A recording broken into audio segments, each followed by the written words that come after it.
అంతర్జాతీయంగా ఆయుధాల మాఫియా, లేకపోతే గనక గనుల మాఫియా, బొగ్గు మాఫియా తరహాలోనే బంగారపు మాఫియా తయారైపోయింది ఇప్పుడు. ప్రపంచమంతా గూడా అక్కడ అంతర్జాతీయంగా వచ్చే రేట్లకు అనుగుణంగానే ఎప్పుడైతే కొనుగోళ్ళు, అమ్మకాలు జరుగుతున్నాయో, ఇక వీళ్ళు చక్రాలు తిప్పడం ప్రారంభించారు. ఇప్పుడు బంగారం కొరత ఏమైనా ఉందా? లేదా ఎగబడి కొనే అవసరం ఉందా?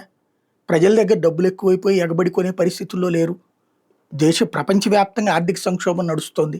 అన్ని దేశాల్లో ఉద్యోగాలు కోల్పోయి, ఉపాధి అవకాశాలు కోల్పోయి సంక్షోభంలో ఉంటే బంగారం అమ్ముకుంటారు గానీ కొంటారా? అంటే అప్పుడు అమ్ముకుంటారంటే మార్కెట్‌లోకి సరుకు ఎక్కువ వెళ్ళాలి బంగారం. అప్పుడు రేటు పడాలి. కానీ రేటు పెరుగుతోంది.